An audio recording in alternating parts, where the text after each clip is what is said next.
Hey guys, welcome back to Economics and Comics. This is your top 10 new comics to buy October 5th, New Comic Book Day. We got a lot to talk about, so let's get right to it.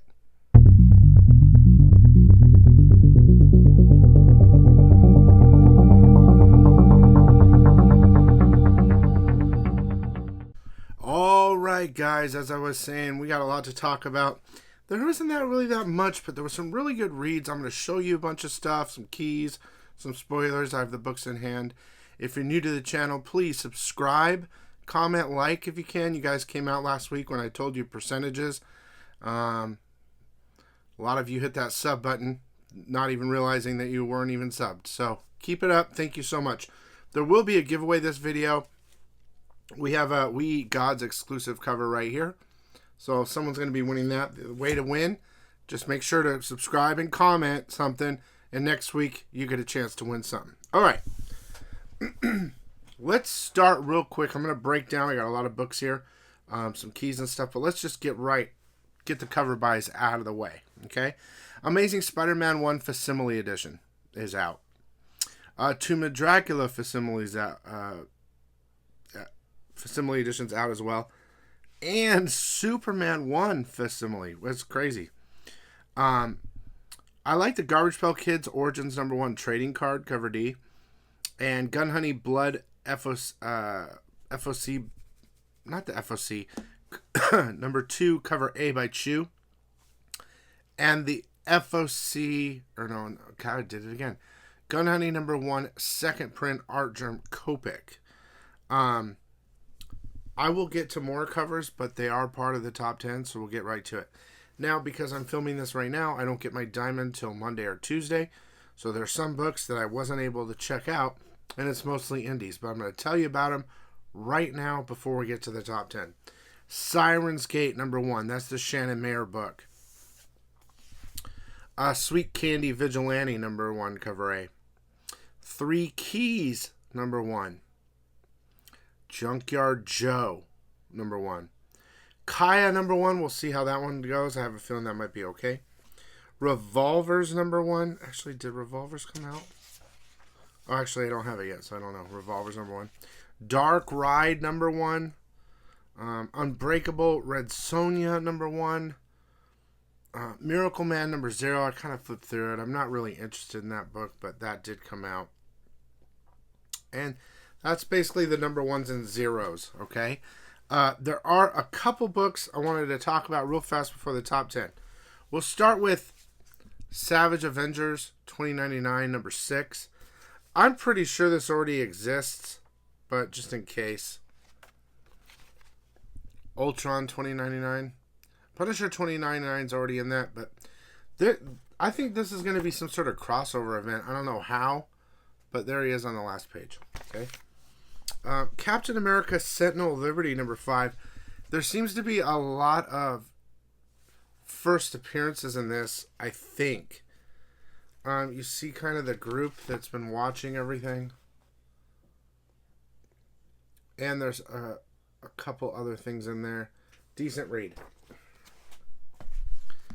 And The Mandalorian #4. I think it's the first appearance of Cara Dune. You know, the wrestler chick or whatever in Mandalorian. The one that's also, everything's so controversial with her. And she's in it a lot. I think this is the first appearance of her. She's in, the whole story. If you remember the story in the village where Grogu's eating the soup and she helps him fight him off and then she decides to join them on their trek. I think this is it. If that's a big deal. All right, let's get to it. Number 10. Dark Crisis on Infinite Earths #5. Okay? This is the cover C cardstock cover. It's just more of the same thing. You see the Justice League, like, they're not really in hell. They're in another realm. And they're trying to get back type of thing. And they're trying to beat back Deathstroke's army. And at the end, they're like, yeah, good try. The Titans are trying to fight back the army. Justice League's trying to get back in the fight. But then all of a sudden, they said, true darkness is here. I even saw Doomsday there. I double checked to see if it was Doombreaker because that's not out yet in the Superman 30th anniversary, but it looks like it is Doomsday. But there's a bunch of people. I don't know how big of a deal that's going to be. It's all over the place. Now, number 9 is Dark Crisis: The Deadly Green. Only reason this takes place right before that last book in reading order, okay? But they go to the evil dark world or whatever, and what is it? Swamp Thing and Superman kind of bond a little bit. Like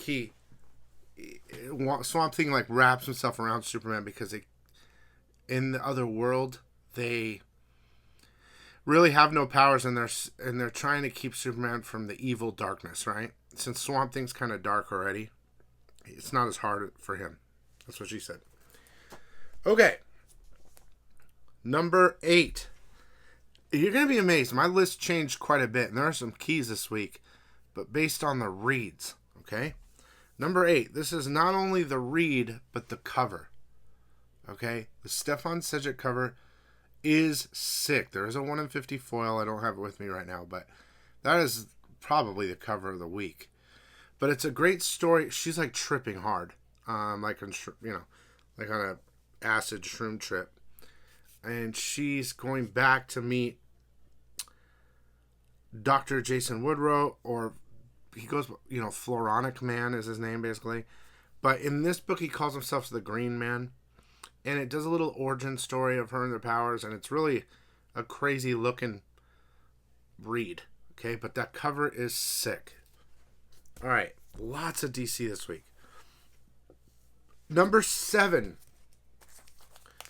is Sword of Azrael number 3. Okay, it talks about the Order of Saint Dumas and the great beasts who lived through it all. So no one knows the name of the beast. Okay, so he's over there. He's in the world. You're gonna see this dude, but the beast is pretty badass looking. He calls himself the Satan. Okay, the Satan. And he's losing the fight to the Satan. He's a pretty cool looking character, actually. Right there. So, I think that's a first full... I know it's a full appearance. I just don't think that character ever existed. Even though there are characters named Satan and all that, But I think this is a different one. Alright. Number 6. Now, just so you know, it goes Edge of Spider-Verse 5, and it leads into Spider-Man 1. And number 6 is Spider-Man 1, okay? All this Edge of Spider-Verse and what's her name picking up all the different characters to bring them over are coming to Earth 616. They're calling our Spider-Man that we love the most, right? They're calling him the Chosen One. There's a war that's about to be started. And basically... a character that looks like Spider-Man Noir comes through. Well, first Morlun comes through, right? And he's super powerful. And Spider-Man's like fighting him constantly because he thinks that he's there to kill Spider-Man, right? Let me show you a little picture.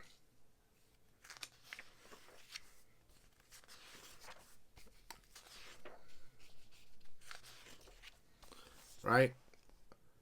And so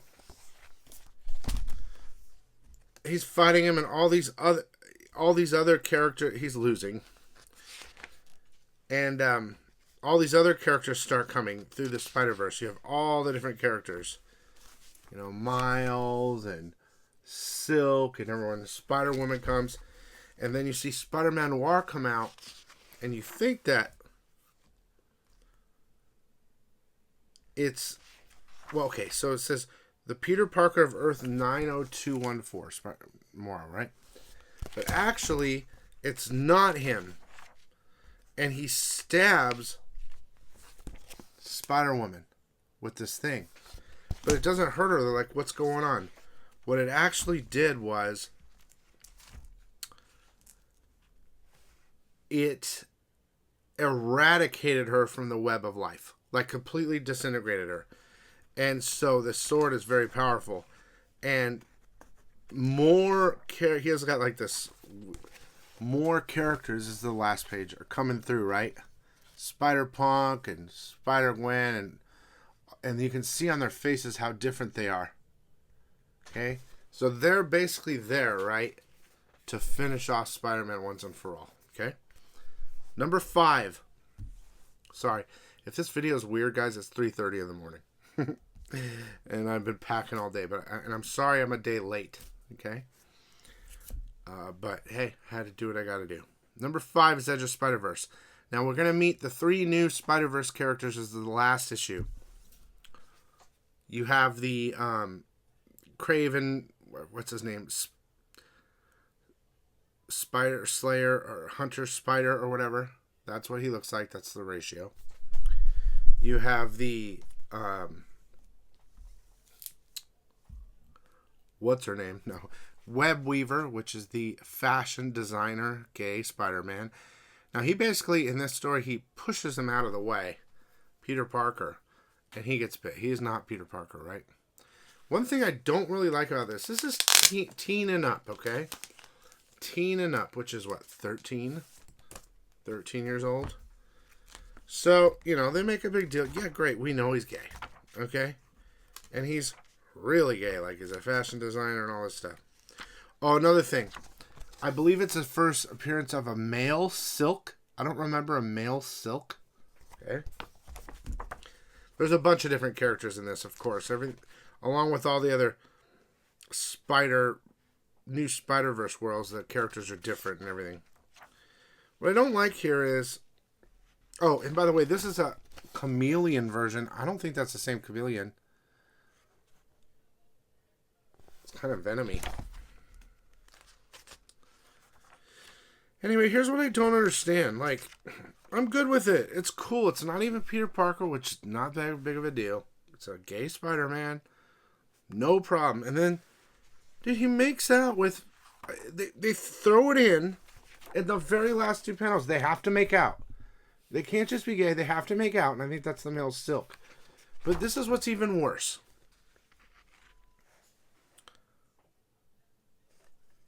Oh, this is messy, but good. Messy. I can work with that.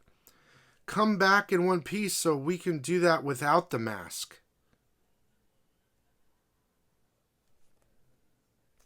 Like, I just don't get it. I just don't get it. Okay? And why they have to do that. They don't. And so, and then you have Siley Spider as the new one, okay? Now, I like this one in 25. A lot of you aren't going to like it. This is the one we were all waiting for. He's like just a little doodle drawing, right? That actually jumps off the page. So it's like a, you know, it's just a little spider, dude. But he jumps off the page. I really like the way that looks. And it's just a stupid little character. But, I mean, it's funny. His name's Silly. I mean, I think that's how it's spelled. It is silly. But they do show them trying to recruit him for this war, so we might see him again. I don't know. Anyway, that's it for that. Now it goes into Spider-Man 1, like I was telling you. That was number 5 because of all the first appearances. All right? And I still think, whether you like it or not, I really like that cover. I really do. I don't know why. Okay. Number 4 is Hulk number 9, Monolith. That's her first appearance. Okay. On the cover and in the book. So after the whole Thor thing, he goes off into space, right? It starts off with him being diagnosed by a computerized Sam Wilson, or not Sam Wilson, whatever. And he's learned how to split up his mind up to take care of the rocket ship that he's in, because we're in Hulk's 3 different things. So stupid. But he's managed to split his mind into like 20 different people. so they can operate the machine and fly better. And they find this planet, okay? Hulk planet, we're going back to the Hulk planet stuff. So they, we find this planet. So they go. It's like everything's gamma there, gamma radiation and all that. So he launches in, and he lands, and he sees him. Like a big statue of him. It's a huge city. He's like, what's going on? And he gets attacked by all these, like, goblin monster thingies. Right? And then, right here, see?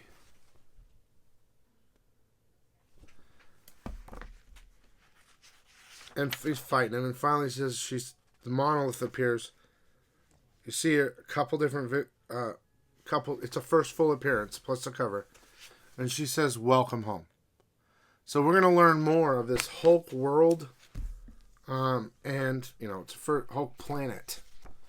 And the first full appearance, it'll be better in the next issue. All right. Crazy enough, number 3, 2, and 1 are all reads this week. I just put first appearances, 4th, 5th, 6th, all up in there. But the reads were the best this week for me. So, you have Gotham City Year 1. You have a bunch of new players in this. Basically, a private eye is kind of investigating this case about the missing daughter of Bruce Wayne's grandfather. Okay? And it's the beginning of Gotham. And you kind of learn what's going on. It's an interesting story. It's set in a time where there's a lot of racism and stuff like that. But it's a very good read. And at the end, it shows the private investigator telling the story to Batman. So this is where it all begins. Gotham City, it was a good read, okay? There's a bunch of new characters in here. Check it out. That's all I have to say. All right. Number 2 was Joker, the Man Who Stopped Laughing, number 1. Now, this is the Nakayama foil. Unfortunately, a bunch of these were damaged, and I can tell you one thing. Every single copy of the foil, besides the damages, okay? Or the damages are more significant than what I'm going to tell you right now. But every single copy of the foil has these, by where the staples would be on the back, 2 little dots from the staples because the foil is so thin. So expect that when you go to the store. If you're looking at it and you see the 2 little dots on the back, I guarantee they all had that. But this is the foil cover. Now, basically the Joker's back, okay? And he goes to Gotham and he's like, whatever, all the criminals, Two-Face and everybody comes, we don't want you here anymore. And he's like, and I think this continues after like the new Batman run right now. It's like at the same time type of thing. And he's like, I don't want any more business. And she's shooting all these people on live TV. I mean, there's like murders everywhere. Shoots this last guy in the head. And then they have a mask on, right? Then he leaves. He goes to California. He goes to LA. And he goes live across all the networks. I want there to be good now and all this stuff like that. Except for in Gotham. I don't care what happens in Gotham. Then you find out the guy who's shot with the mask is like another version of him. There's like 2 of them. Or whatever. I don't know. The story was really good. Number 2. Joker and Gotham are interchangeable. Okay? In regard to 2 and 3. Oh, let me do number 1 in a second. Let's do the giveaway right now. This is for all the people that entered. All you got to do is subscribe, guys. I appreciate it. Comment as well to get in. And tell me your favorite book or something.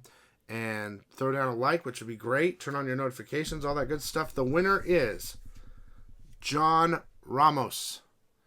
You got this exclusive We Eat Gods cover. I think it's like a Venom 3 null homage. I think that's what that is.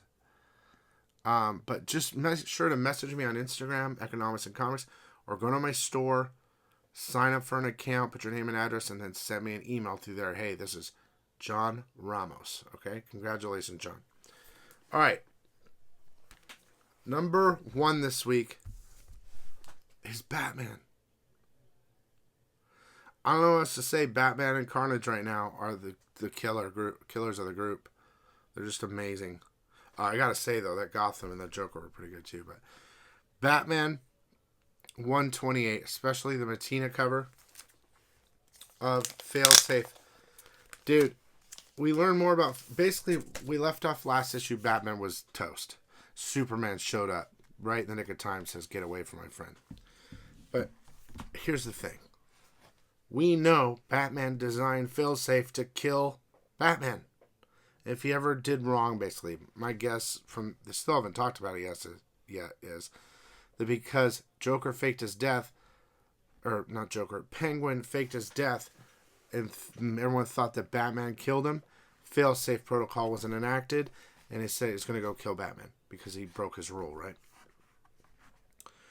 Also, though, because Batman programmed Failsafe, anyone that tries to stop Failsafe is screwed. Because, just like the word says, he knows how to kill everybody. And he dons these kryptonite laser swords. Like, immediately. So, I mean, Superman, everyone's in this book. I mean, literally everybody is coming in this book. That's what she said. Okay? And you can see here, they're trying to hold him off. You see Superman got stabbed. He's dying. Batman's dying. Right? And they're trying to get away, and all the other superheroes are coming to try to keep Failsafe busy so they can escape. While they do get away, Tim Drake or whatever, Robin, takes him, and they're flying. Superman's like, take me to this place to heal me. And Batman's like, screw that. And he jumps out of the plane. He doesn't want anyone to know where he is because wherever Batman is, they're going to die. Meanwhile, Failsafe's whooping everyone's ass. There's no stopping him. And he also, Failsafe takes them to a place in Gotham where Bruce Wayne kind of has all this weaponry there to protect him, to protect Failsafe. So, Batman jumps out of the plane into the water in the ocean, and Aquaman comes and saves him. Okay? Aquaman heals him. Superman's getting healed. Everyone's getting healed, right? But when Bruce comes back, Bruce is like, what's going on? And he's like, it's over already. And he's like, what are you talking about? He's like, Gotham's over.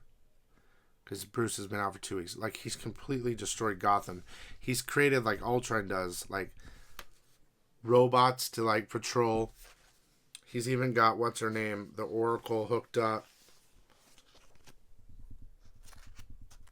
Failsafe. He's looking for Batman, right? But Batman tricked everyone, went into the water to Aquaman's world or whatever. And Failsafe's calling him. Come back. There is like nothing Bruce can do, really, except die. And none of the superheroes can stop him either, because Bruce Wayne set up all those safety protocols before to stop other superheroes if they had to. Superman and Flash and whoever. If he ever had to stop them if they went rogue. And it's all built into Failsafe as well. So it's a really good read. I'm really liking it a lot. You guys, thanks for your patience. Make sure to watch my top 10 FOC videos. Those that are going to go pre-order from me right now or this weekend, economicsandcomics.com. You got to do your DC pre-orders tonight by 6 p.m. Eastern. Or no, 9 p.m. Eastern. My bad. And remember, Punchline and stuff's coming out. And everything else Marvel DC, that's Monday at 9 p.m. Eastern. But thanks for watching, guys. Thanks for all the support. And we'll see you later.